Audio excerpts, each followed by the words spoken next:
quite a comprehensive win. Yeah, it was a very good win tonight. It was probably made look reasonably comfortable because of the couple of partnerships we had through the middle there and how well Cameron played.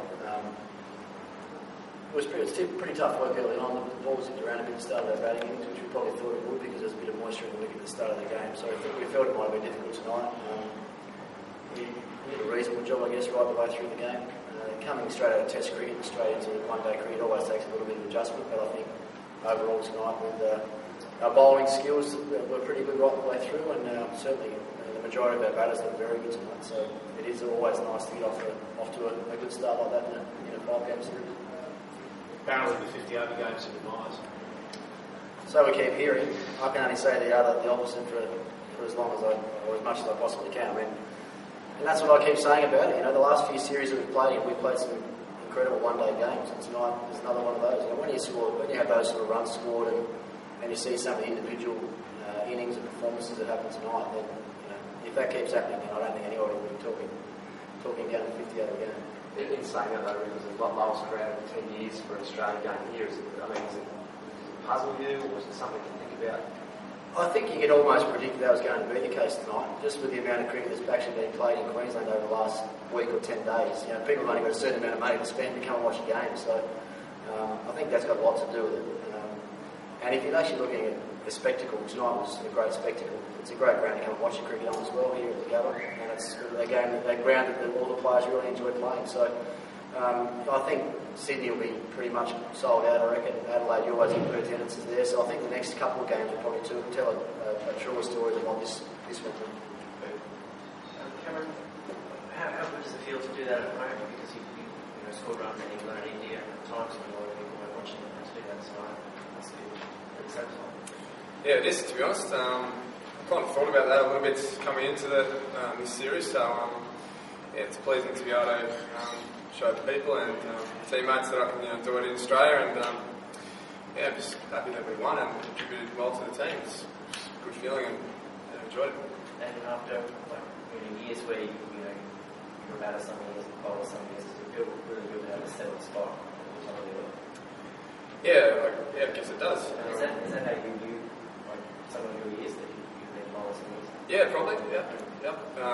Now I probably know my role a little bit better, and I wanted to probably had it set in my mind to make sure I was nice and positive through the series, because probably in the past and when I played in Australia, probably haven't been as positive as what I would have liked when I've been batting. So that was a couple of things that I wanted to do this series, and probably tonight with the situation of the game, and I probably had to play like that anyway, so it's probably a good thing. I guess the maturity that has shown there, like throughout that, pretty pleasing for you to see. Oh, absolutely. I mean, that's one thing you always know that he's going to do. He does see the game really well, and even the way that I think the partnership developed with him and Michael Clark tonight, and holding back the power play the way they did, and just knowing the right time to put the foot down and when not to. That was the thing that really stood out from the sidelines. I actually just said it to Whitey tonight when he hit those sixes off that Freedy over. I was actually going to send the 12th man out to tell him to take the power play at that stage, but he didn't bother taking it and ended up hitting 360 in the over at least. So that was where that's a good sign of just reading the game. Obviously, he was hitting to the short boundary, and the spinner bowling from that end is what they've been waiting for quite a while. So to take that, seize that opportunity when it came around says a lot about how you do read the game. That was probably at the end of the day one of the major differences in the whole game. You had to assess the bowler's performance. I mean, that was Shane Watson's, I think, his best figures in one-day international cricket. But how did you assess you guys as a group? I thought we were pretty good. It was a pretty good wicket to bat on. I think batting first today. And as we know with the Gabba, once you get in and get set on it, and there's not much happening, it's a great place to bat. So, I think the way that we switched over from Test cricket to one-day cricket tonight was pretty pleasing. We probably came into the game with on the light side as far as the bowling goes, but making hopes 12 man. So that meant that Watson was always going to have to bowl his 10 overs or close to his 10 overs. But I thought the work that he did tonight was outstanding, and he's just continuing to grow with both bat and ball. I thought the other guys, I thought Siddle and Bollinger were both pretty steady as well. Kai got us a good wicket, so all in all, I think it's a really good start to the series for us. And James has to go and Sydney now.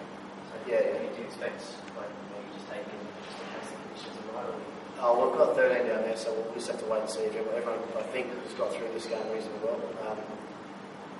It's always nice to have an extra or a couple of extras around your group. I'm not sure how many Pakistan have got here at the moment. Looks like they've got about 20 players here. They're all warming up this morning, so yeah, we don't want to be caught out.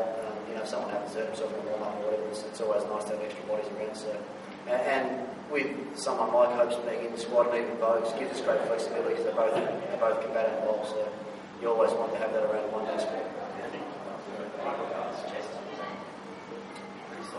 Look pretty sore, yeah. I think he'll be okay. I think he'll be okay. I don't know any more about it, but he seemed okay in the rooms just then. Do you think there'd be much need to tweak with maintaining force in different conditions? Not if everybody's fit, no. We will have a look at the conditions down there. I guess if you look at conditions, though, today was probably a place where you think about playing an extra bowl and an extra seamer anyway. We went the other way, so we'll wait and see what it looks like in Sydney. But when you have a win like that, it's pretty rare that you make too many changes. Yeah, Ricky just touched on it before. That over, that is what we'll talk about. We'll talk about the century, but came out of that over too. Yeah, I guess as Vic said, I couldn't hit. I wasn't going to hit the long boundary, so I was probably waiting for him or Ajmal to come on. He still had one over the bowl, so I knew there was a chance that they'd bowl a spinner from that end. And I just was asking Mike if I could have to strike that over, to be honest. So it was probably time to go and push the button, just try and get back to the in front of the bait or up to the rate. So thought it was probably the right time to go, and it come off tonight. Other nights it may not. You like it over at the moment? Yeah, seems to be getting a few wins here, so hopefully there's another one tomorrow night. Rick. Very good. Thank you very much, everyone. Thank you.